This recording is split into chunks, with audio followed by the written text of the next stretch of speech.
Fala, Luiz. Boa noite. Boa noite, pessoal.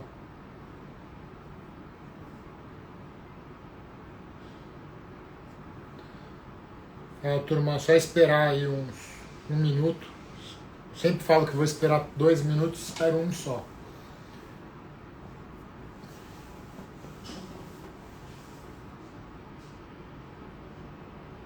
Boa noite, Luiz. Boa noite, pessoal.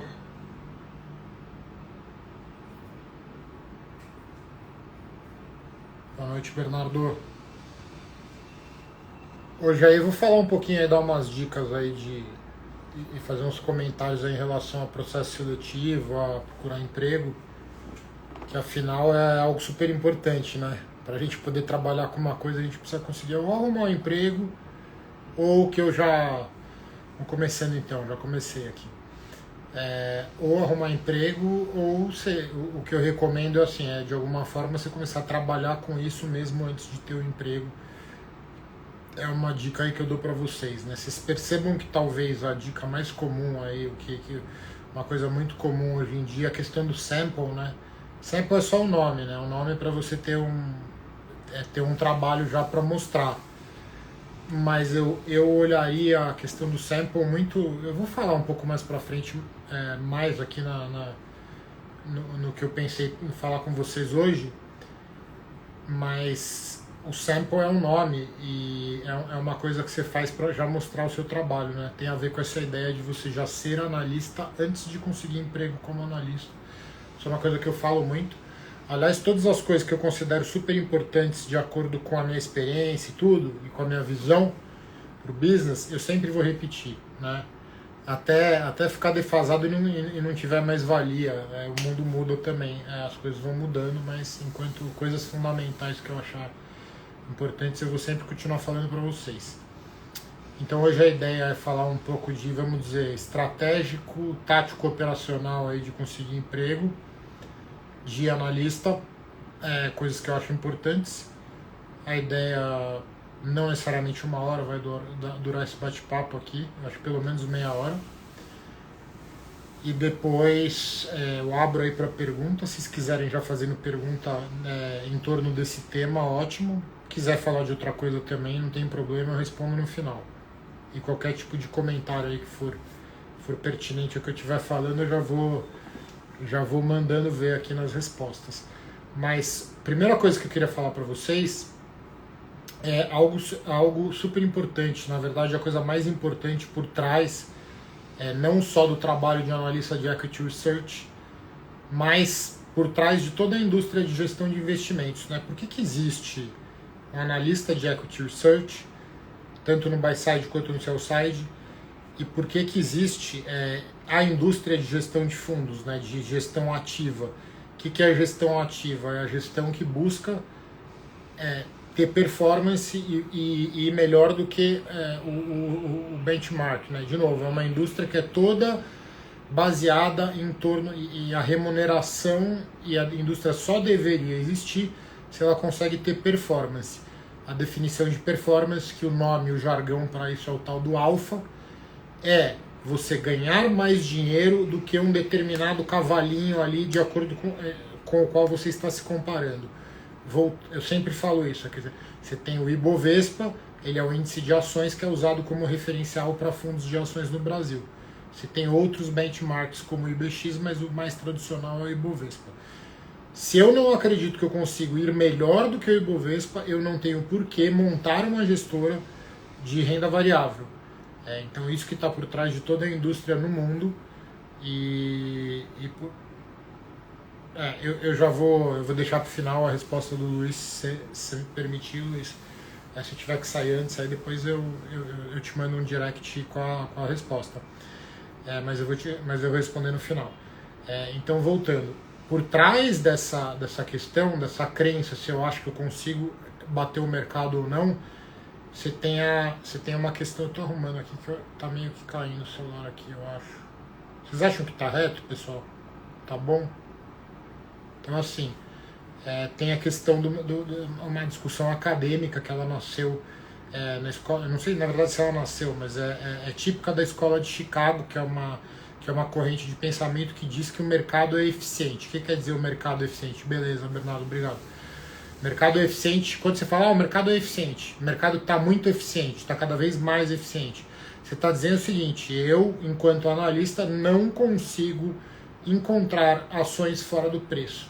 Mercado eficiente quer dizer, a teoria do mercado eficiente diz que toda informação disponível, ela está praticamente de maneira automática refletida no preço das ações. Ora, se isso é verdade, eu vou fazer uma análise, eu faço uma conta, chego no valuation que a empresa vale tanto e eu vou comprar porque eu acho que ela está barata. Só que você nunca vai encontrar essa empresa barata, porque quando você descobrir que ela está barata, já é tarde demais, o que você descobriu já está no preço. Né? Outra forma de dizer isso, o jargão de mercado é, o mercado já está arbitrado. Né? O que é o mercado está arbitrado?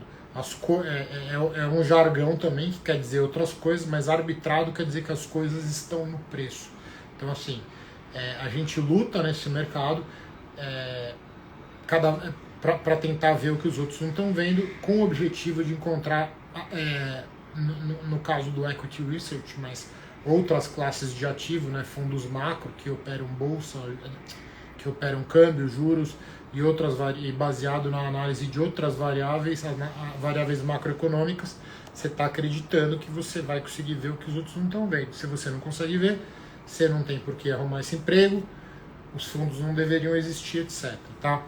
E aí meio que então essa discussão é o que está por trás de tudo, por trás do motivo de existirem empregos nessa área ou não. Senão deveria ser uma função que não deveria existir. Aí agora eu vou contar uma verdade não muito agradável para vocês. A verdade é que de maneira... E não basta só você acreditar que uma vez ou duas você vai conseguir bater o mercado. Você tem que acreditar que você é capaz de fazer isso com consistência.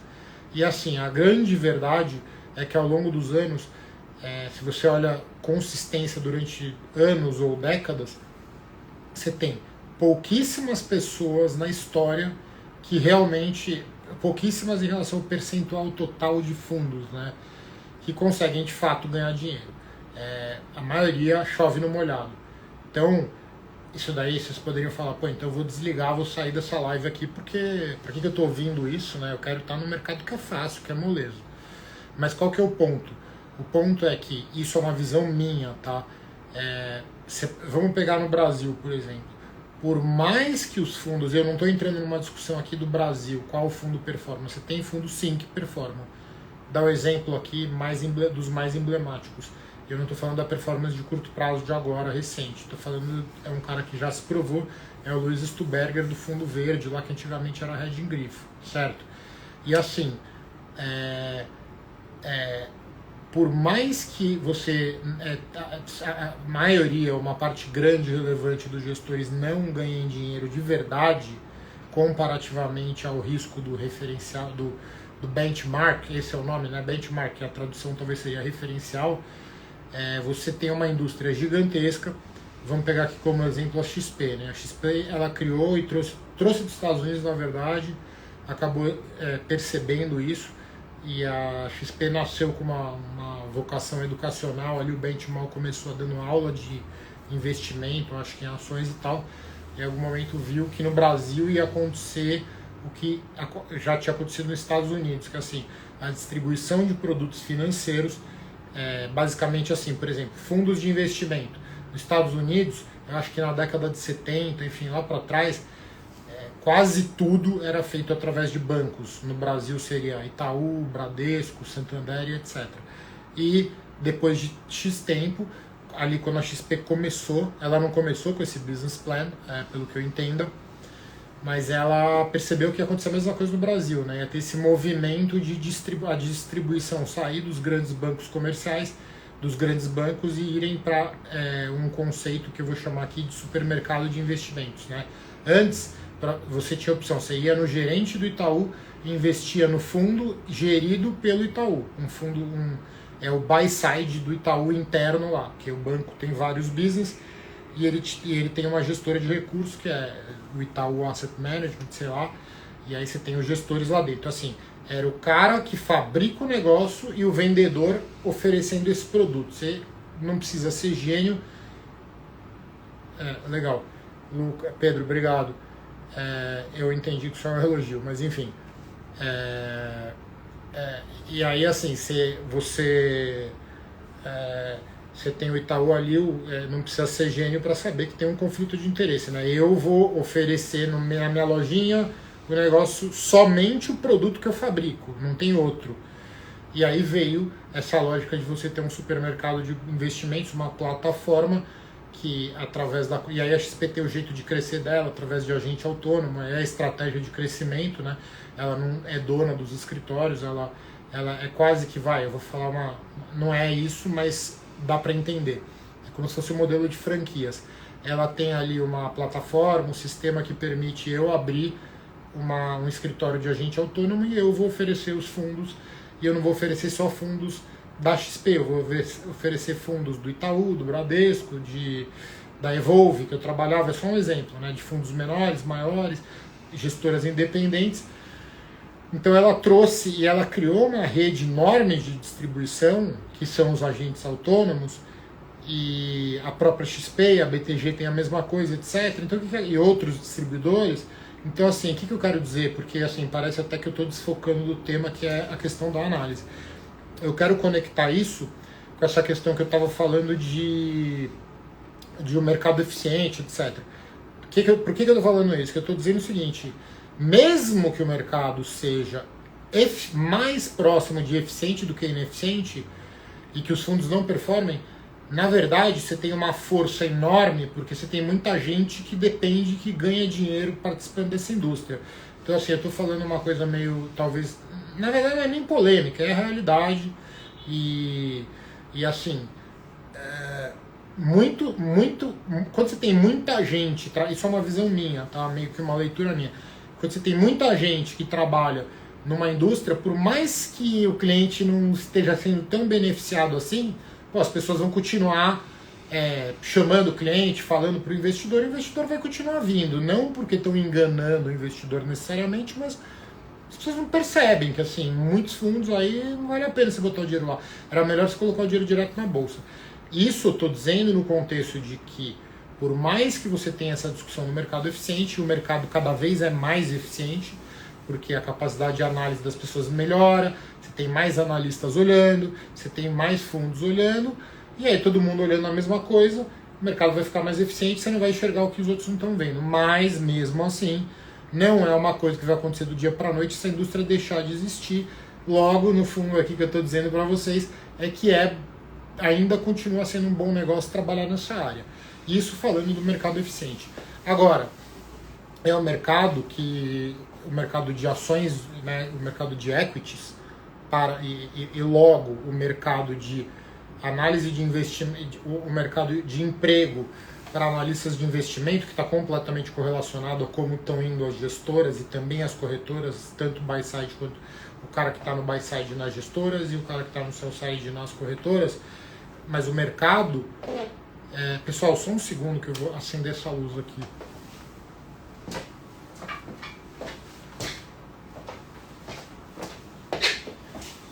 Que a luz é automática aqui, mas enfim. Então, assim, é um mercado que ele tem uma característica, o mercado de equities, de ser muito cíclico. Ele, por ser cíclico, é normal que às vezes piore e melhore. E um erro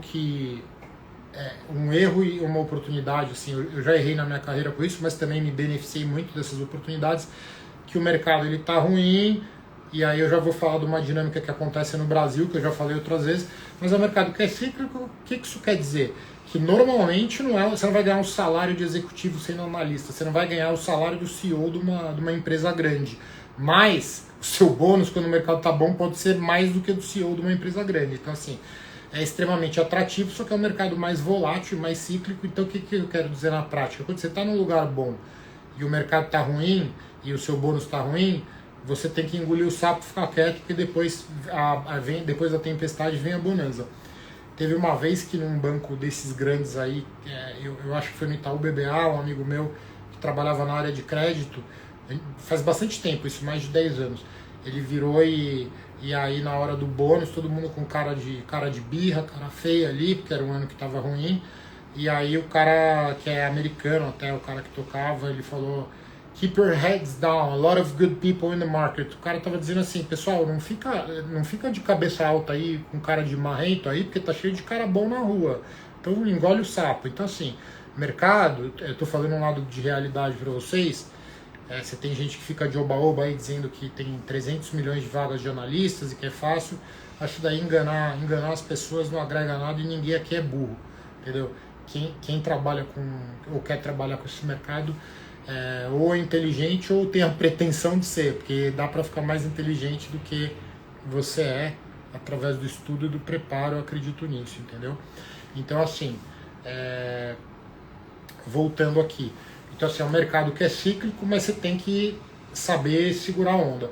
E coisas que determinam essa ciclicalidade, obviamente, é o mercado de comparações. Então assim, o desempenho da indústria está ligado, por exemplo, com a questão da taxa de juros, né? Isso daí é muito claro no Brasil. A XP ela montou esse business model de distribuir fundos, etc. Mas a grande porrada que ela poderia dar é quando cair a taxa de juros no Brasil. Por quê?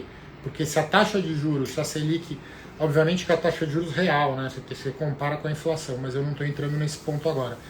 O ponto se o fundo de renda fixa, um investimento num título de governo, o cara tem R$1 milhão, ele consegue ter 10 mil. Hoje 10 mil tá complicado, né? Porque com essa inflação do jeito que tá aí. Mas assim, se o cara antigamente tinha R$1 milhão, ele consegue ter 10 mil de juro real sem fazer nada, esse cara não vai se mexer muito, ele vai ficar satisfeito. Agora, vamos pegar o cara que tem 10 milhões de reais, ele ganha 100 mil por mês, tá ótimo. Agora, quando a taxa de juros desaba, e ao invés de ganhar sentado no sofá sem fazer nada, sem ter que pensar, sem ter que abrir empresa, sem ter que contratar, sem ter que bater papo com o assessor de investimento e ter que entender um novo produto financeiro, pô, se ele está sentado e está ganhando 100 mil, beleza. Mas se a taxa de juros desaba, e aí eu vou dar um exemplo exagerado, e esses 10 milhões passam a render só 10 mil por mês, o cara vai ter que se coçar.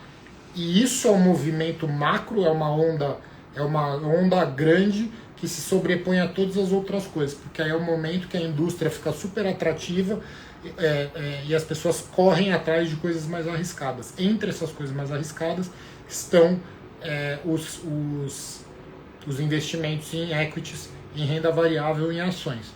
Então, pois bem, então o desempenho da indústria depende muito do nível da taxa de juros. E aí também você pega Brasil, a atratividade do Brasil como um investimento depende de uma série de coisas, depende da confiança que as pessoas têm no governo, da segurança jurídica que você tem no país, né, de quanto dá para confiar nas leis, etc., da responsabilidade fiscal do governo, etc. E é sempre comparável às coisas. Então, assim, mantidas as demais condições de temperatura e pressão, se o diferencial de juros do Brasil para os Estados Unidos, se esse diferencial diminui, né, se o Brasil passa a ter um juros menor no relativo, diminui a diferença dos juros no Brasil em relação aos Estados Unidos, tende a ir grana para os Estados Unidos, sai dólar do Brasil, as pessoas compram dólar, vendem real, e enfim, isso daí é uma coisa que também influencia, porque o dinheiro do gringo e a atratividade do mercado brasileiro também influencia o desempenho da indústria. Também, e logo, a mudança de juros nos Estados Unidos tem impacto no mercado aqui no Brasil. E eu não estou falando impacto se a bolsa vai subir ou cair, eu estou falando de quanto de recursos e quanto de grana vem para o mercado de equities, que é o que no final do dia vai fazer ter mais gestora, mais corretagem e etc. Então o pool de dinheiro disponível para remunerar as pessoas da indústria vai aumentar. É isso daí que a gente quer que aconteça quando a gente é analista. E aí tem os outros elementos também, né? Quando você tem muito IPO, muita empresa nova abrindo capital na bolsa, e ainda mais quando são empresas diferentes, que fazem modelos de negócio diferentes, você tem mais analista de equity. Então assim, falei um pouquinho aqui sobre essa questão de variáveis que influenciam a atratividade da indústria e de quanto de dinheiro vai ter disponível para distribuir aí para a galera, para quem quer ser analista, né? Porque a gente nesse mercado, eu trabalhei uma época em venture capital, em alguns projetos, e no mercado de no mercado de startup, etc. Você tem é meio que bonitinho você não ficar falando em dinheiro. Você fala em propósito, nisso, naquilo, que são coisas super realmente importantes, só que tem um pouco de hipocrisia, né? As pessoas, o cara quer montar uma empresa que chega a ser um unicórnio e vale 1 bilhão, mas ele nunca fala em dinheiro, ele fica só... Mercado financeiro não, a coisa é mais explícita, né? Porque afinal você trabalha com gestão de grana, então isso acontece, é mais natural você falar em dinheiro, tá? Então assim, resumindo não, mais algumas coisas, e aí dando meu depoimento aqui, é um mercado extremamente interessante, bem pago, apesar da volatilidade. É uma habilidade, quando você é analista de equity, você adquire uma habilidade perene, né? Que é uma habilidade, não é perene necessariamente, vai durar para sempre, mas é uma habilidade que ela é portátil e é perene. Se você for analista por um tempo, você pode ser RI de empresa, você pode ser CFO, você vai ser um bom gestor do teu patrimônio familiar, você vai ser um bom gestor da tua empresa, porque você entende não só as finanças, mas a parte estratégica das empresas, então você está o tempo inteiro estudando a empresa e entendendo. É um conhecimento importante. Não é uma coisa que você está, sei lá, você está num chat, você está num call center ali, aí vem uma inteligência artificial com voz e come teu emprego do dia para a noite. Não é assim. Obviamente que a gente está num mundo hoje no qual as mudanças tecnológicas, você pega a inteligência artificial como grande exemplo, ele vai causar algumas mudanças estruturais aí nos empregos, né, sobretudo na forma de trabalhar, tá? Eu acho que ficar focando só se vai tirar o emprego ou não é a melhor discussão. A melhor discussão é como é que eu uso isso aqui para ser meu aliado, né? A máquina ser minha parceira e não necessariamente minha concorrente. E aí também outra questão super importante sobre a atratividade desse trabalho, assim, atratividade que é interessante, é bem pago, você tá o tempo inteiro aprendendo, tem que ter uma paixão por aprender, né? Eu não gosto muito dessa palavra paixão, porque o pessoal fala, eu sou apaixonado nisso e naquilo. É um trabalho que você derive satisfação em fazer aquele trabalho. E a satisfação às vezes vem da dor, do sofrimento, tá? Eu acho que tem muito engano aí para o pessoal mais jovem que achar que trabalho tem que sair o tempo inteiro divertido. Divertido aí para Disney, né? Para criança, não é? Trabalho você tem que sentir um tipo de prazer de realização que não é necessariamente um prazer passageiro e rápido, né? Uma coisa que tem a ver com esforço também. E aí você tem também uma outra questão que eu acho que é um motivo que faz com que as pessoas muitos tenham um sonho de abrir uma gestora. Eu vejo isso com o pessoal da minha época, pessoal que estudou comigo, assim. Você tem é altamente sedutor você ser o dono de uma gestora. Por quê? E aí eu vou explicar de um jeito bem simplificado aqui. Porque basicamente a coisa é assimétrica. Se eu sou o gestor e eu consigo captar 1 bilhão de reais, vamos falar de números bacanas aqui, né? Pelo menos 1 bilhão aí, se der tudo errado, eu perco meu emprego, eu posso até queimar o filme, obviamente que ninguém vai trabalhar para isso, né? Você tem que ter diligência com o patrimônio do cliente, mas se der tudo errado, você perde o emprego, resumindo a história. E se dá certo, o upside, você pode ficar muito rico. Então, ele tem uma característica assimétrica, um risco e retorno favorável, porque a subida potencial é maior do que a queda potencial, muito maior. Então, assim, e você consegue ter muita alavancagem, porque no limite, é um exemplo exagerado, que você precisa de time no back-office, você precisa de analista, e você precisa do trader, e uma série de outras coisas, mas no limite, uma pessoa, tá? Você tem casos que existem disso, uma pessoa consegue gerir 10 bilhões de reais, fazer, e se esse cara for um gênio e performar bem, ele vai ficar com todo o lucro para ele. Então, assim, é um negócio dos mais que tem mais alavancagem e potencial de ganho que existem, né? Comparável ao cara montar uma startup com pouquíssimos funcionários também. Então, assim, é uma coisa muito interessante.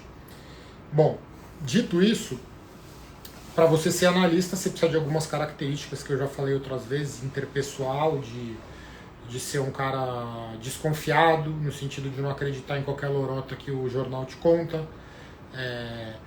Você tem que ter resiliência por essa questão que eu te falei da ciclicalidade, que é difícil ganhar dinheiro, então você tem que lidar bem com a frustração, e saber que é um negócio de certa forma de probabilidade, né? Na verdade, você vai errar a maioria das vezes, só que quando você acertar, você tem que acertar mais do que errar, na verdade, né? Mas, perdão, você tem que limitar o impacto dos seus calls errados, etc. Mas assim, muitas vezes você vai errar, esse é o ponto. Não importa, importa que na média você tenha que acertar mais do que errar, ponderado pelo tamanho das posições que você tomar. E você tem que também, já falei, né, gostar de aprender, gostar muito de aprender, porque você está o tempo inteiro estudando, né? Eu tô com uma turma bem bacana aí do meu primeiro programa aí de formação. Já encerrou as vendas aí faz tempo ali. Eu dei no dia 17 de outubro. Tá bem legal a turma. Mas assim, a turma quando estiver pronta, eu acredito que vai estar todo mundo aí muito mais preparado para estar no mercado. Só que todas essas pessoas, elas vão, quando conseguir um emprego de analista, tem caras que já são analistas, você tem que saber que você nunca vai parar de estudar. Então não vai ter um curso que você vai fazer ou um programa de formação igual o meu de um mês e pouco ou de um ano que seja, e aí parei de estudar. Você está o tempo inteiro estudando, aprendendo, estudando empresas, estudando conceitos, estudando modelos de negócios. Então assim, é um trabalho muito interessante, tá? E aí tem outras características aí interpessoais. Você tem que ser trabalhador e estudioso, ter ética de trabalho também, né? Work ethics muito forte, e não ter preguiça de trabalhar, não estar muito preocupado com o número de horas, né? Todo mundo quer ter qualidade de vida, mas trabalho de analista não é um trabalho para você trabalhar 6 horas, trabalhar 8 horinhas por dia. Ainda não descobriu o jeito de fazer isso bem feito. Porque o problema é que se você trabalhar 8 horinhas por dia, seu concorrente, que alguns vão ser mais, outros menos, outros muito mais inteligentes que você, e tem equipamento, tem computador bom, não sei o que, aí o cara vai pegar e vai trabalhar mais que você, então ele vai enxergar mais coisa que você não está vendo, então você vai perder o jogo, entendeu? Então você não pode estar muito preocupado aí com o número de horas de trabalho. Então é isso. A questão de... E agora falar um pouco do assunto de hoje, né? Eu falei que ia durar meia hora, mas vai durar mais, porque agora que eu vou começar a falar do assunto mesmo. Eu estava dando uma contextualizada importante aí, motivacional até. Mas falando de estratégia, né, 3 decisões importantes que você tem que tomar você ter uma consciência que no Brasil, assim como os Estados Unidos é muito focado em Boston e Nova York, em outras cidades no Brasil é super concentrado o mercado aqui na tal da Faria Lima, né, em São Paulo, e no Leblon, no Rio de Janeiro, onde estão as maiores gestoras. Nada impede, inclusive eu incentivo muito, eu gostaria que o mercado se desenvolvesse de maneira mais pulverizada no Brasil, mas a patotinha da Faria Lima e do Leblon é uma realidade. Então, se você mora em outro estado, você deveria considerar se você está disposto a mudar para São Paulo, e se você vai fazer isso para procurar emprego aqui ou vai procurar à distância, mas com a resposta na ponta da língua se você mudaria para São Paulo ou para o Rio. E espero que tenha uma gestora boa aí surgindo na tua cidade, tá? Nada impede. É um business que tem muito mito, assim, de que você precisa estar na Faria Lima, mas não tem. O maior exemplo aí disso nos Estados Unidos é o Warren Buffett, que ele fica em Omaha, ele não está em Wall Street, ele não está em Nova York, né? E aí, outro assunto que é super importante, só que é uma coisa que eu nunca disse, né? Eu falo muito em buy side e sell side, mas assim, eu falo de uma maneira genérica. É uma decisão que seria bastante importante e seria bastante saudável vocês tomarem, se você decidir se você vai ser buy side, se você quer atuar como buy side ou como sell side, porque é diferente o que cada analista, cada tipo de analista faz. Aliás, ontem eu soltei um reel sobre isso e hoje, e falando de sell side, buy side e tal, mas é diferente a cultura, né? Eu, por exemplo, hoje em dia eu me identifico e tenho muito mais apetite pelo buy side do que o sell side, porque eu gosto mais, você tem que botar mais na reta, tomar mais risco, O sell side muitas vezes aí é um cara que gosta de ficar no blá blá blá, mas não bota mesmo na reta, né? Então o sell side ele tem a oportunidade de botar na reta, de dar um call fora do consenso, de fazer isso, mas muitas vezes o cara fica errando na média ali, ele fica copiando, ele fica junto com a manada e não sai da manada, entendeu? E para ganhar dinheiro você precisa sair da manada.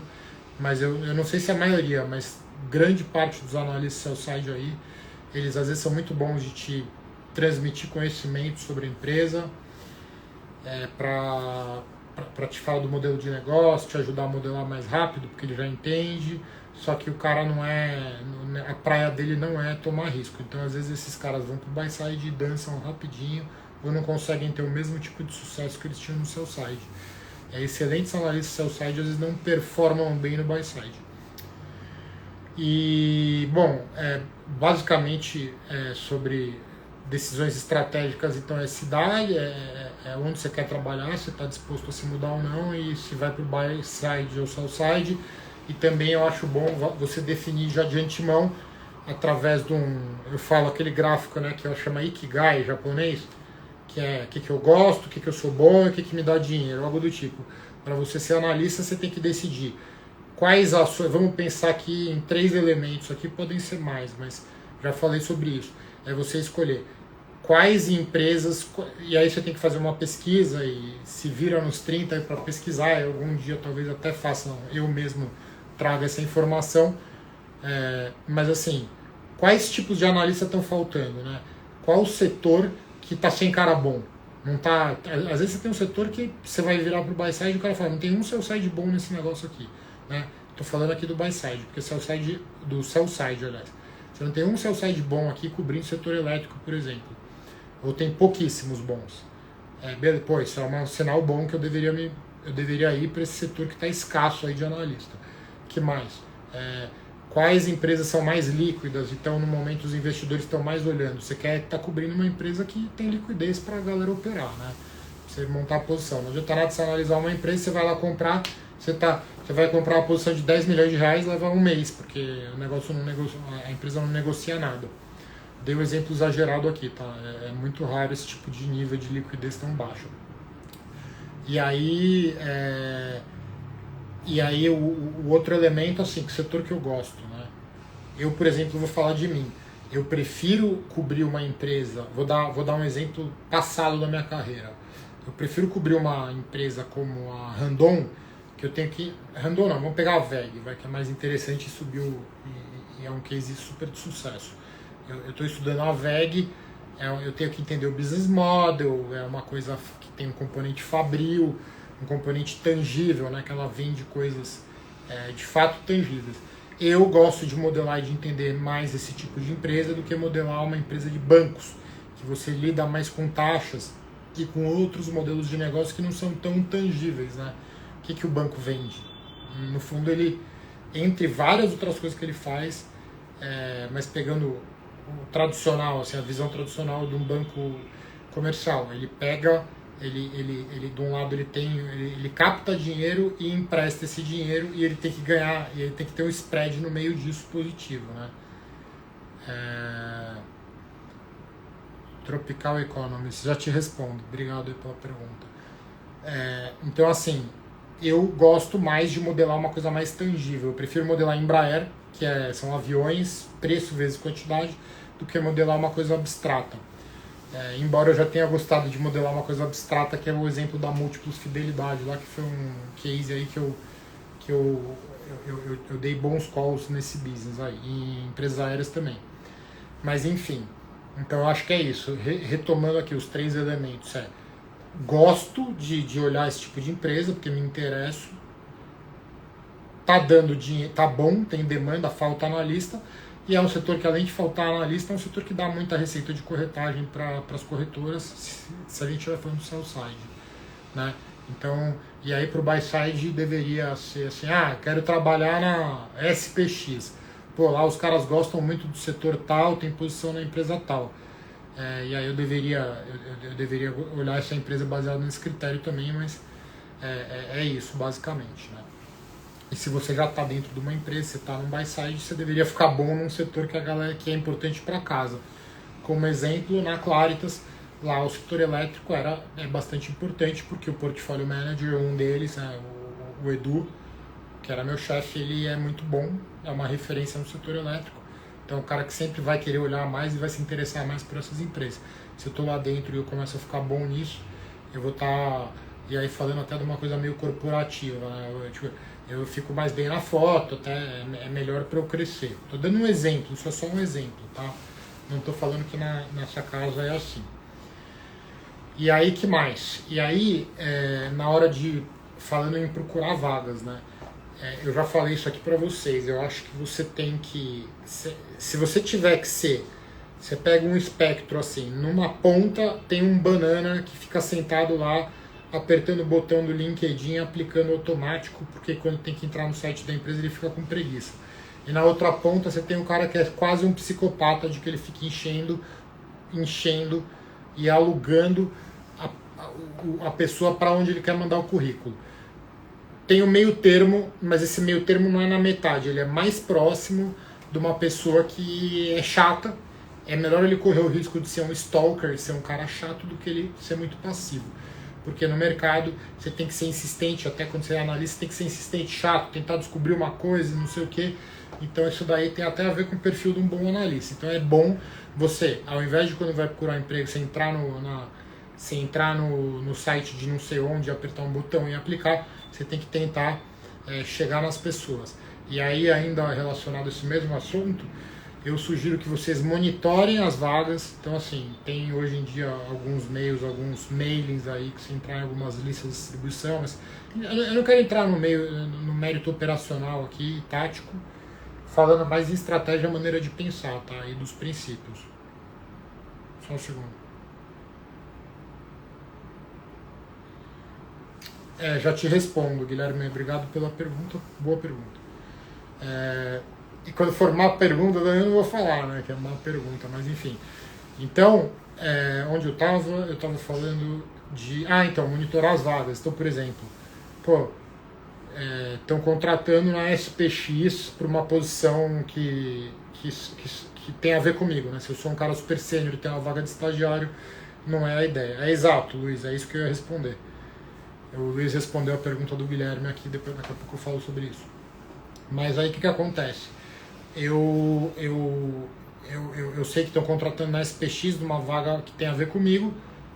Eu não vou ligar no RH, mandar a vaga aplicar para o RH da SPX. Eu vou fazer isso, mas eu vou tentar descobrir quem que é o analista aqui. Vamos supor que seja uma vaga para o analista júnior, tá? O analista assistente do setor de varejo. Aí eu vou... primeiro, é um setor que eu gosto, que está no meu Ikigai aqui, que eu desenhei e onde eu quero focar.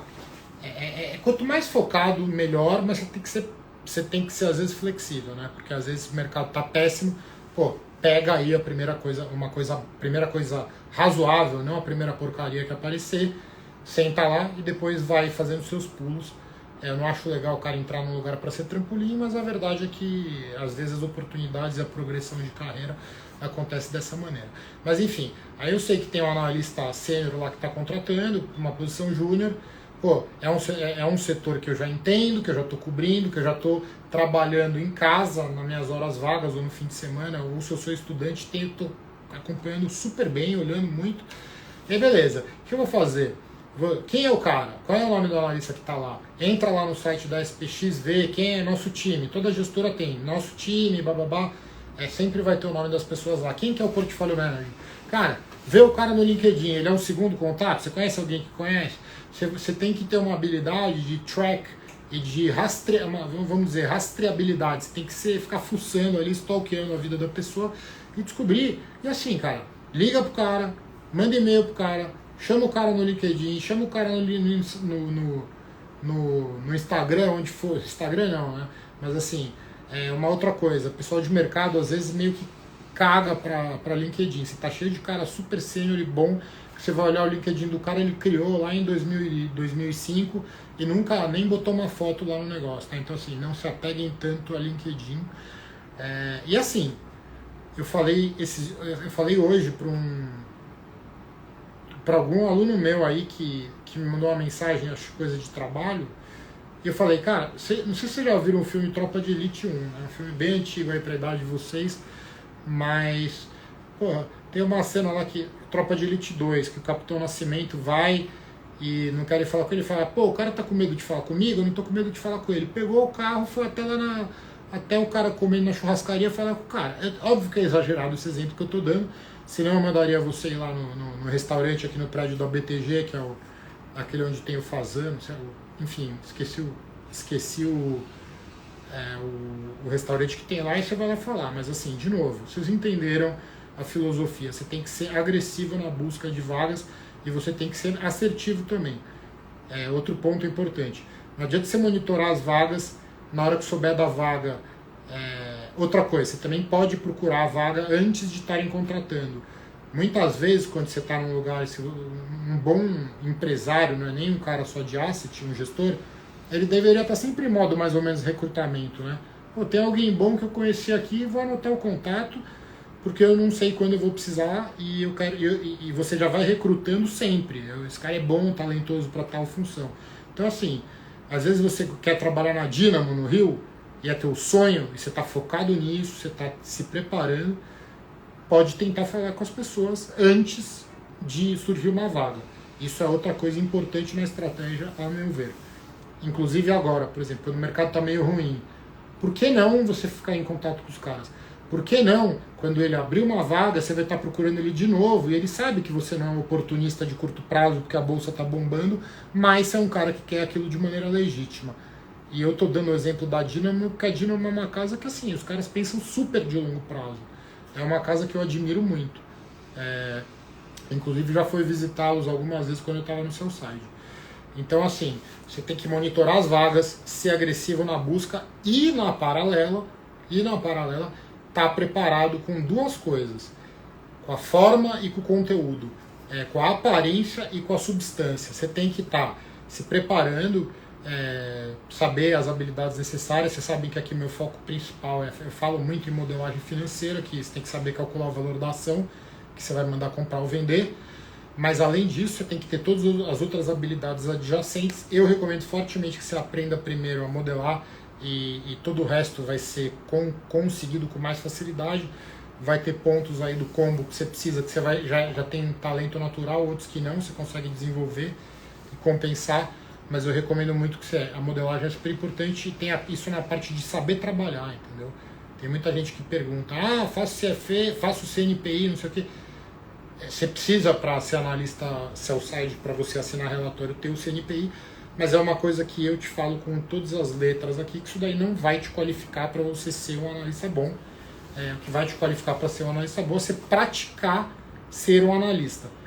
E para praticar, básico do básico é você saber modelar, senão você vai ficar lendo relatório de empresa e não sei o que, e não vai conseguir pôr todas as pecinhas juntas para chegar numa conclusão. Então eu recomendo fortemente que você saiba, desenvolva essa habilidade de modelar e se preparar. Uma outra coisa, assim, o mundo ideal, nunca o mundo é ideal, mas no mundo ideal, você não vai, se você sonha em trabalhar na Dynamo, você não vai chegar lá verde e despreparado e não sabendo, porque você vai queimar o filme e talvez você não tenha outra chance de ir lá. Então, assim, talvez vocês sejam mais agressivos em vagas, em lugares que você não quer ir tanto. E eu, na vaga que é meu sonho, vamos supor, meu sonho é trabalhar na Ambev, não estou falando de analista.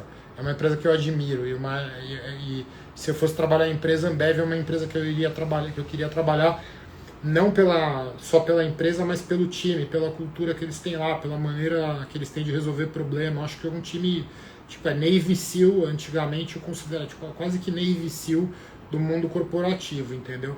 E aí eu não vou chegar lá para perder, entendeu? Eu vou chegar lá o mais preparado que eu tiver. Então, assim, e qual que é o ponto? Quanto mais focado você tiver, quero buy side ou quero sell side, qual tipo de empresa que eu quero cobrir, você vai chegar mais preparado na entrevista e vai conseguir botar a bola para dentro do gol, entendeu? Então, assim, realmente eu tô dando umas dicas aqui de coração para vocês, realmente é o que eu acredito. E aí, nesse sentido também de de se preparar e de estar preparado, eu acho que assim, tem a questão do sample, né, que eu falei no início, algumas pessoas me perguntam, o que você acha de sample? É legal você ter um portfólio de apresentar um trabalho teu, quando pedirem, só que eu não acho que tem que ter um sample, uma fotografia. Fiz aqui, fiz um modelo, fiz um relatóriozinho, um PowerPoint ou uma tese, e tá aqui pronto, aí quando me chamarem na entrevista eu vou lá com o negócio embaixo do braço. Desculpa, amigo, você não é vendedorzinho que vai chegar lá com o negocinho pronto e mostrar um QI.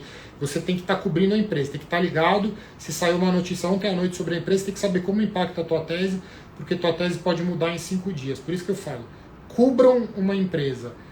Falem comigo, eu vou ensinar vocês aqui no conteúdo de rede social também, falar sobre isso. Cubram a empresa, acompanhem ela no dia a dia, fiquem prontos. Esse é um mercado que é uma análise dinâmica. O analista não fez uma análise e vai dormir. Ele fez uma análise e ele continua ligado monitorando essa análise e o que mudou. Até porque no mercado financeiro você às vezes compra uma ação que você acha que está barata e ela desaba na tua cara mais 10%. E se você não tiver convicção e não tiver estômago, o que você vai fazer? Você comprou e vai vender 10% mais barato. Sendo que se você tem convicção e está num lugar que você tem dinheiro em caixa, você deveria comprar mais a ação e não diminuir. Né? Isso não é uma recomendação de investimentos, tá? Mas é basicamente isso que eu queria falar para vocês. E agora vamos para o Q&A aqui. E um último comentário. Entregue valor antes de pedir o emprego. Se você tiver um jeito de mandar e-mail pro cara e mostrar o que você analisou, o que você está achando da ação, faça isso. Porque aí a coisa é mais orgânica e mais natural. Se você já conhece a pessoa, já está servindo ela antes de ela te contratar, é meio talvez utópico aqui, né? Em várias situações você não vai conseguir fazer isso, mas procure fazer isso, entendeu? É isso. Deixa eu ver as perguntas aqui. Primeira pergunta foi do Luiz. Como eu descobri um analista de ações, se eu sempre quis ou aprendi a gostar trabalhando. Eu estudei na GV, e que era muito comum o pessoal trabalhar no mercado financeiro. No começo da faculdade eu não tinha essa visão clara. Você tem cara que entra, a GV tem muito essa característica. Você tem cara que entra. Tinha um amigo meu, que é amigão meu até hoje, que o irmão dele era sócio do Pactual antes, tá? Que é a hoje BTG, hoje ele era sócio da BTG, saiu há pouco tempo, fundou um fundo gigantesco de mais de 10 bi, mas enfim, o meu amigo entrou na GV em 98, o irmão dele estava se formando em 2000, e estava se formando tipo em 99, e ele, admirava o irmão, queria ser, já sabia, já tinha um exemplo, já tinha visto o analista, eu não era esse cara, eu era o cara que fiquei atraído por aquilo, gostava de finanças, de administração de empresas, tinha um negócio um pouco talvez até de glamour, assim, daquela GV a melhor, botei aquilo na cabeça e entrei. Só que no começo da faculdade eu era um pouco imaturo no sentido de não saber o que queria, isso te deixa numa desvantagem competitiva enorme. Na GV tem cara que já sabe que quer trabalhar com investment banking antes de entrar na GV. Então assim, eu descobri como meu primeiro emprego, meu primeiro emprego foi, meu primeiro estágio, na verdade, foi no Itaú, depois foi na BMF, aí eu comecei a conhecer mercado, ficar fascinado, mas foi mais perto do fim da faculdade que cristalizou esse interesse, e aí mas eu queria banking também, tem muita gente aqui que me segue que tem esse perfil um pouco. Eu quero banking, mas eu também quero buy side, quero sell side, é meio que um brilho que atrai a pessoa, então eu sugiro fortemente entender a distinção entre o tipo de perfil de cada um desses, porque todos esses fazem modelo de valuation e o que eu ensino serve para todas essas profissões, mas tem nuances aí e detalhes, então você tinha que entender. Mas eu aprendi meio que talvez por uma coisa de ver que as pessoas mais inteligentes estavam ali e que o trabalho era interessante, e aí fui aprendendo, lendo, me interessando, e aí eu acabei conseguindo meu primeiro emprego. No buy side eu era trader e analisava um pouco ações, mas eu comecei mesmo como analista no Banco Fator, e é onde eu comecei a cobrir empresa sozinho e tal, e é isso, assim, foi meio que um brilho que me atraiu, e depois eu aprendi a gostar fazendo o trabalho e vendo que é super interessante, e é isso. Aí agora, Pedro fez um comentário aqui.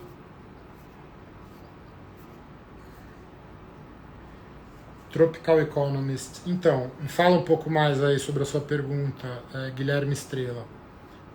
Mas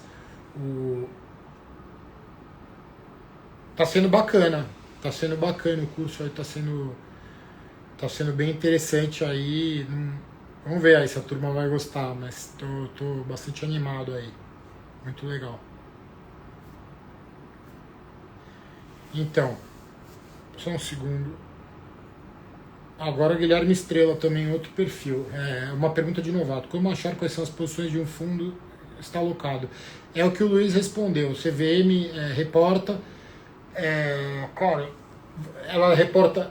É que eu não sei como está rolando hoje. Talvez a minha informação esteja um pouco defasada, um ano defasada. Eu não sei se mudou. Mas antes elas reportavam, mas tinham posições que elas optavam por deixar um delay. Então você só conseguia saber a posição do cara alguns meses depois, eu esqueci agora o período, você sabe o que ele está posicionado. Porque, pô, se você sabe a posição do cara no dia seguinte, é uma piada, né? Eu vou copiar o Stuberger, sei lá, se eu acho que ele é bom, e vou copiar os bons gestores, aí, porra, eu nem vou botar dinheiro no cara, né? Pra que eu vou botar o dinheiro, se eu sou investidor, pessoa física que quero investir naquele fundo, pra que eu vou pôr o meu dinheiro naquele fundo e pagar a taxa de administração e performance, se eu sei as posições dele, eu posso replicar? Então é meio que isso, então tem um delay, mas eles são obrigados a reportar as posições para a CVM, tá?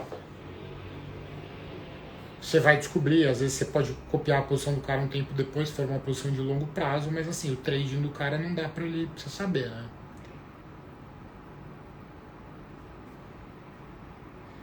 Francisco, você recomenda procurar entrar em casas menores para primeiro estágio, mirando em ter mais capilaridade e entender como funciona o asset na totalidade, ou quanto mais nome, melhor? Cara, de novo, se você conseguir no primeiro emprego e na melhor casa possível, ótimo, entendeu? Mas eu não acho que, a não ser se for muito jovem, entendeu? Tenho 17 anos, estou inseguro aqui na faculdade, então eu vou fazer um estágio num lugar mais ou menos, para depois ir para um outro lugar mais preparado, aumentar minha chance de sucesso. Mas assim, se conseguir ir por uma boa, vai direto. O que eu recomendo é você não ficar queimando entrevista, né? Você conseguir uma entrevista num lugar top, você acha que você não está preparado, talvez faça sentido você segurar um pouquinho, né? Pra você não queimar o filme lá. Não queimar o filme, mas assim, muitas vezes o cara não vai te chamar a segunda vez, né? Se na primeira entrevista você não for bem e o cara achar que você é fraco, entendeu? O mercado julga muito. Eu vou te falar uma coisa. Eu participei de muita entrevista, cara, que eu contratei pra mim, mas é comum quando você está numa asset, por exemplo, você está lá e aí você começa a entrevistar alguém para uma outra, para ser analista de outro analista. Mas é comum o cara chamar, pô, vamos lá comigo na entrevista, porque aí todo mundo quer falar, né? Todo mundo quer ter a sua percepção sobre você quer que o máximo de pessoas tenham uma percepção sobre aquele indivíduo. E quando sai, o cara é fraco, o cara se expressa mal, o cara é prolixo, às vezes o cara vira, eu não curto muito, tá? Porra, eu fico um pouco de compaixão pela pessoa, mas assim, é um negócio meio que você quer contratar quem é bom. Então, assim, é muito comum. Eu não tenho muito essa postura. Não é que eu não sou crítico, mas assim, eu não gosto de ficar falando dos outros hoje. Pô, o cara é fraco demais, puta cara confuso, entendeu? As pessoas fazem isso. Então, assim, esteja preparado, saiba falar, saiba escrever e se prepare. Eu acho que essas coisas que eu tô falando agora pra vocês fazem ter uma percepção de que tem uma... você não pode se sentir esmagado quando você vai no lugar, entendeu? Pô, todo mundo é melhor que eu, todo mundo é mais inteligente que eu, porque isso daí você aprende e você fica bom também, né? Se você for trabalhador, não for preguiçoso e for estudioso, entendeu? Então, assim, mas procure estar minimamente preparado. Ninguém vai esperar que um estagiário, que alguém que nunca trabalhou com isso, saiba fazer isso. Mas você consegue chegar bem preparado. E eu acho que a maturidade, o jeito de falar, o jeito de se portar, não pode ser arrogante, mas também não pode ser cabeça baixa demais também, entendeu? O analista não é um cara que é um cordeirinho que fica todo mundo dando ordem e o cara segue, cumpre. Aliás, eu usei a expressão errada, não é cordeirinho, não é um pau mandado, entendeu? Mas tem que ser pau mandado também, tem que saber ser. É isso, Francisco. Guilherme Estrela de novo. Minha dúvida é se eu quero começar a fazer cobertura de um setor, só que eu não sei se devo ser mais especialista em um setor ou ter um conhecimento mais superficial em todos. Cara, eu recomendo fortemente que você fique casca grossa numa coisa para depois ter uma visão geral, né? O caminho natural. Você tem que começar o mais focado possível, porque o que acontece? Vamos pegar um cara que vira um portfólio manager ou um CIO de uma gestora. CIO é Chief Investment Officer, mas vamos ver, o cara que é o portfólio manager, que é o topo da cadeia ali na indústria de gestão, certo? Você começa como analista. Se você começar como analista genérico, e aí você vai vira portfólio manager, você pode até ter sucesso, mas a verdade é que você nunca soube fazer o trabalho. Por quê? Porque quando você vai analisar uma empresa, tem que entender um monte de coisa no nível de profundidade. Não faz sentido você aprender 10 empresas, porque você nunca vai olhar com profundidade. Então, isso é uma visão minha. Eu acho que você tem que ser especialista e não existe... quer ver? Ó, vou falar uma coisa que eu já falei outro dia. Eu sou faixa preta de jiu-jitsu. Agora, em junho, faz 20 anos, tá? Eu não falo isso de maneira... eu tenho... É uma coisa que eu amo. Eu amo jiu-jitsu. Já faço há quase 30... Já faço há 25 anos, sei lá, desde 96, tá? Daqui a 2 anos vai fazer 30 anos. E assim, eu vou fazer uma analogia com artes marciais. Hoje em dia, depois do UFC, existe caras que são atletas de MMA. Isso não existe. Na verdade, isso existe, mas não existe. Todos os atletas de MMA que são vencedores, ele tem uma base. O UFC no começo falava assim, Royce Gracie contra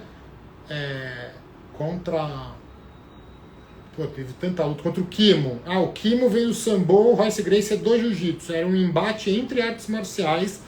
E aí você tinha... você queria, no fundo, provar, né? Era uma coisa mais de honra, uma coisa que tem a ver com o Japão antigo, mas sem sair do foco aqui. Você queria provar qual que era a sua melhor arte.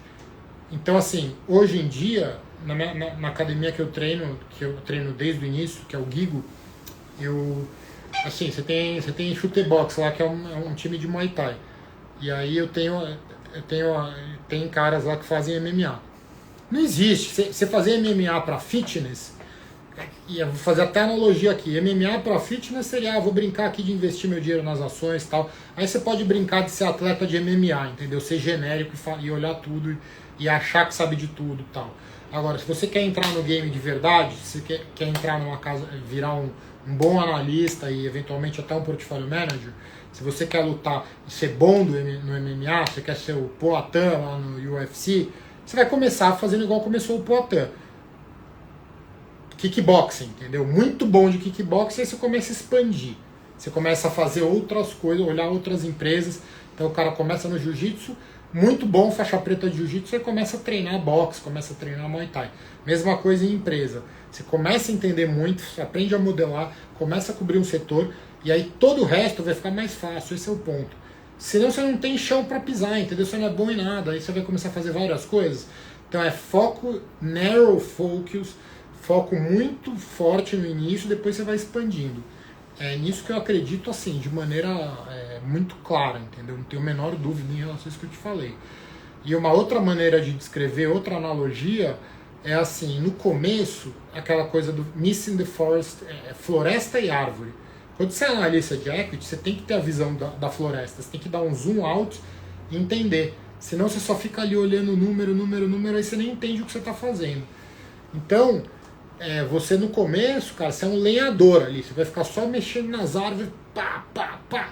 E aí você vai ter e aí quando você for dar o zoom out, você vai entender o que você está fazendo. Você sabe que lá embaixo tem a árvore, entendeu? Se você começa você é generalista, sai voando aí de drone, olhando tudo e não sabe nada, entendeu? O que eu estou te falando é uma grande realidade que espero que você, se é que é para você esse conselho, né, Guilherme, que você siga, cara.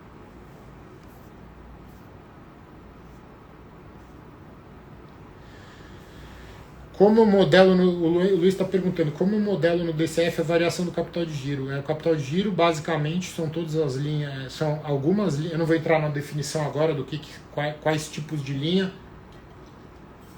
mas são linhas no balanço patrimonial de ativo e passivo, e a regra é, se uma linha de capital de giro sobe, aumenta, ela me consome caixa.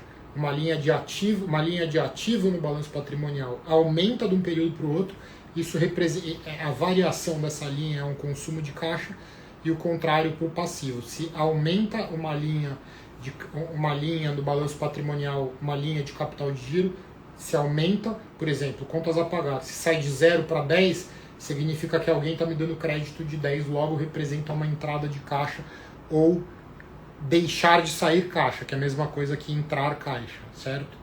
É isso basicamente. No DCF é assim que a gente olha o capital de giro, que é o investimento em capital de giro. Luiz Fernando, atualmente são 6 meses de atraso as posições na CDI. Então. Pois é, e vou te contar por que aconteceu isso, Luiz.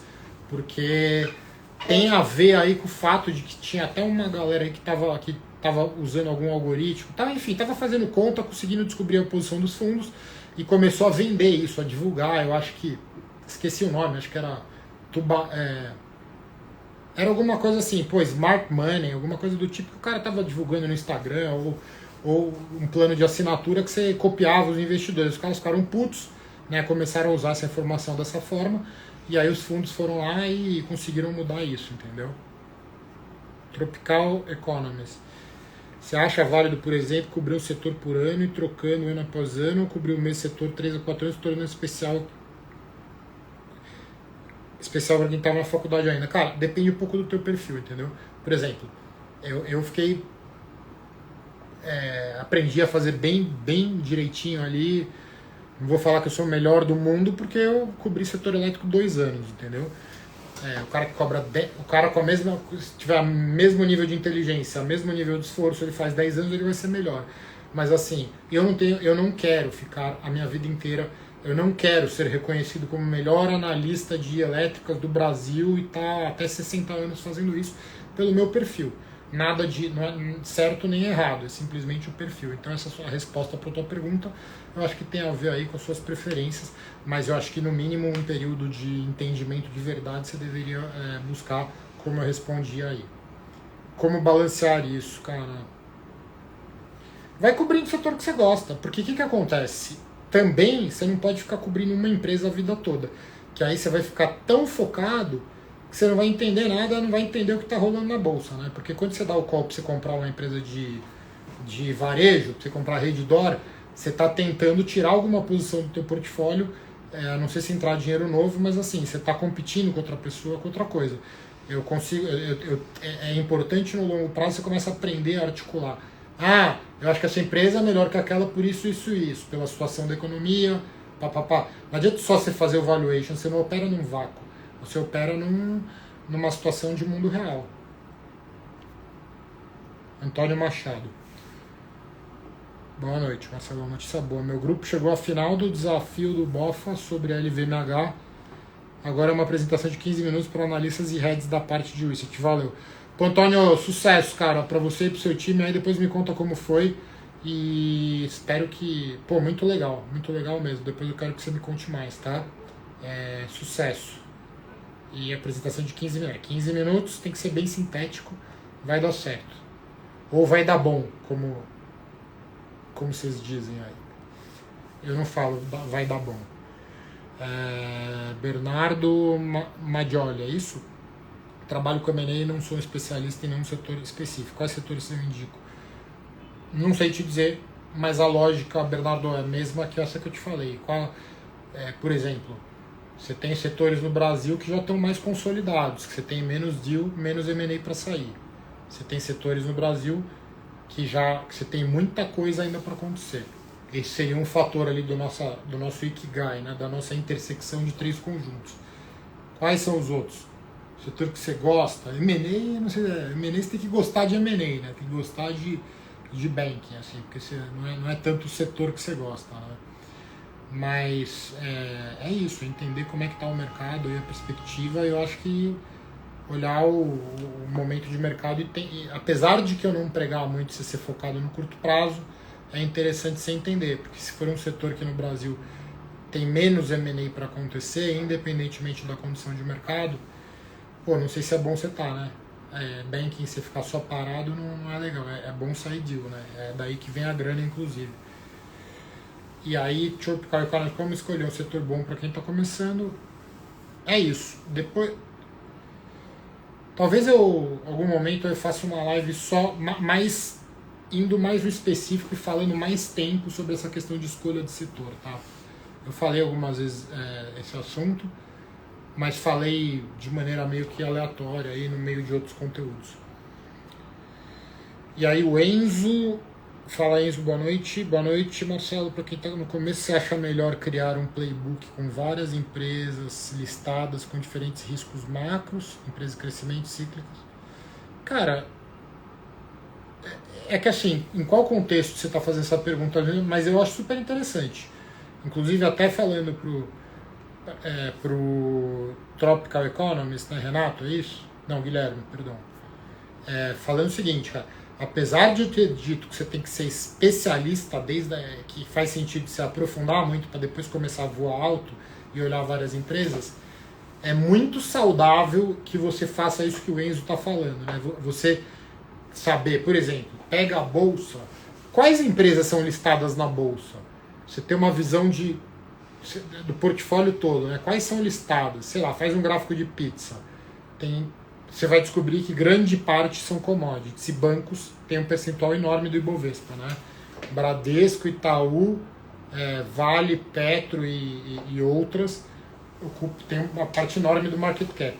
Pô, você já não está mais em Nárnia. Quais são os fatores macro que influenciam bancos? Subir taxa de juros na média é bom ou ruim para bancos? Preço de commodity, subir o preço do petróleo é bom ou ruim para a Petrobras? Você passar a entender variáveis macroeconômicas ou variáveis setoriais maiores, né, preços de commodities, como isso impacta um portfólio, sem entrar no detalhe das empresas. Você sempre ter essa visão, ela ajuda você ser um analista, porque senão você fica muito condicionado a operar numa coisa específica, você vira meio que é quase como se você estivesse mexendo só numa engrenagem ali, mas você nunca parou para entender a máquina, entendeu? Então assim, e é só para não me contradizer em que eu disse anteriormente, você não tem que ficar olhando e analisando no detalhe várias empresas, mas você saber e ter uma visão macro de quais são as empresas da bolsa, quais fatores impactam cada uma, é uma coisa interessante, sim. Por exemplo, exportadora, quando o dólar sobe é bom para uma exportadora, né? Assumindo que ela não está redeada, mas enfim, no geral tende a ser bom. Então, e aí tem que olhar todas as outras variáveis, né? Porque às vezes a empresa, quando o dólar sobe, por exemplo, Embraer, o dólar sobe é bom porque parte do custo dela é em real, porque ela tem a mão de obra aqui no Brasil, que é uma parte importante para construir avião, o dólar sobe, o avião dela é denominado em dólar. Se a mão de obra dela fosse em dólar, talvez ficasse elas por elas. Então, assim, entender de maneira genérica assim, os fatores que impactam cada tipo de empresa. Isso é super importante, sim.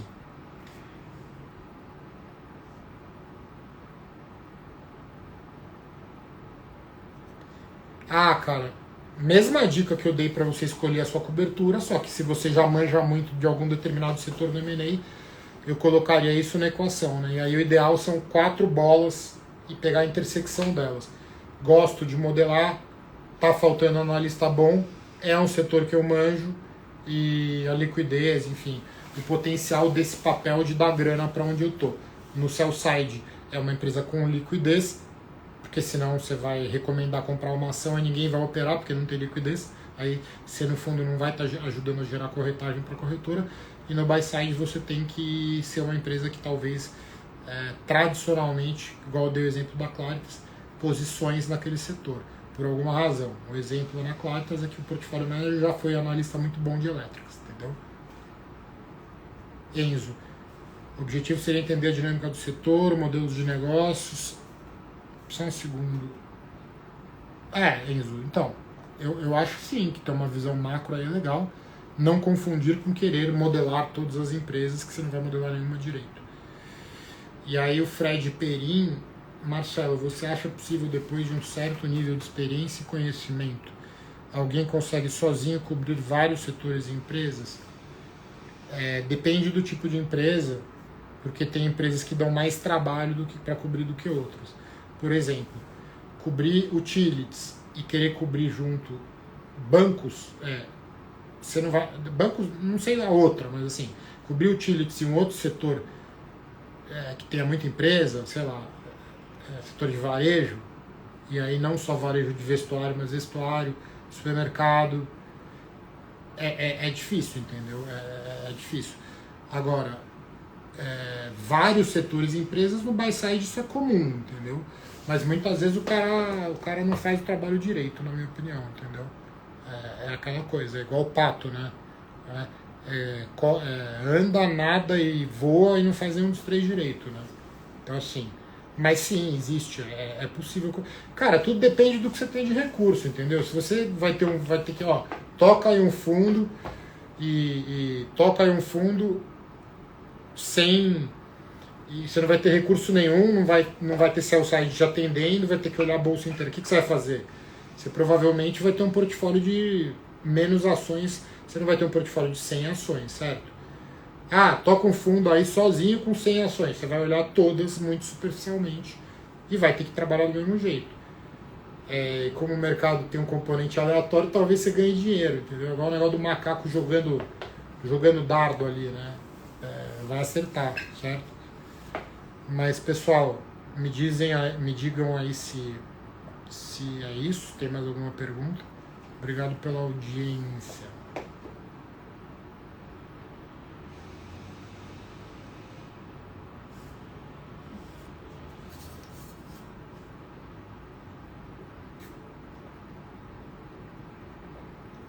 Cinco, 4, 3, e aí?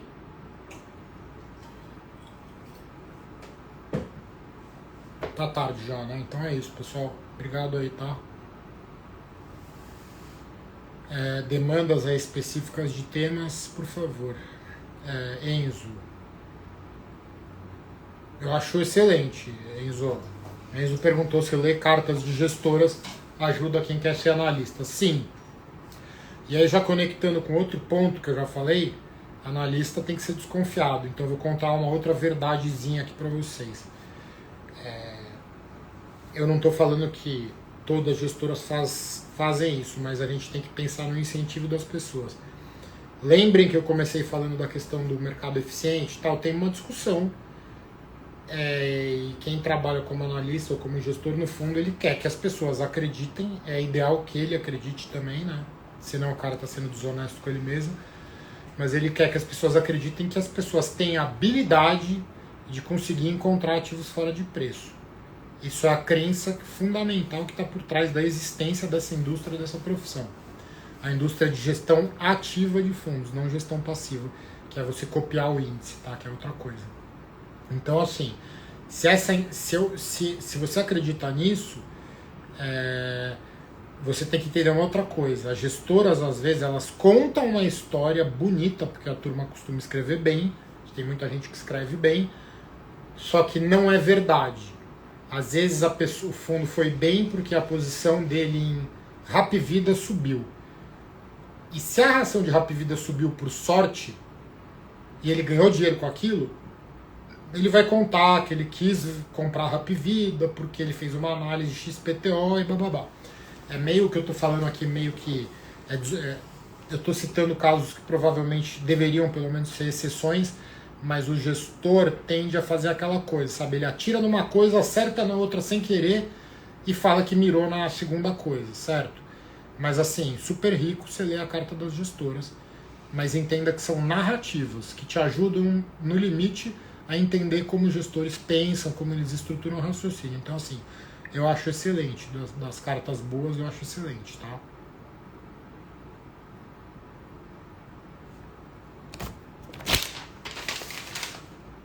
Fechado, pessoal? É isso então. Boa noite. Vou desligar aqui. Qualquer dúvida me manda em direct. Obrigado vocês, pessoal. Obrigado, Enzo. Um abraço, pessoal. Valeu, Bernardo. Um abraço. Obrigado.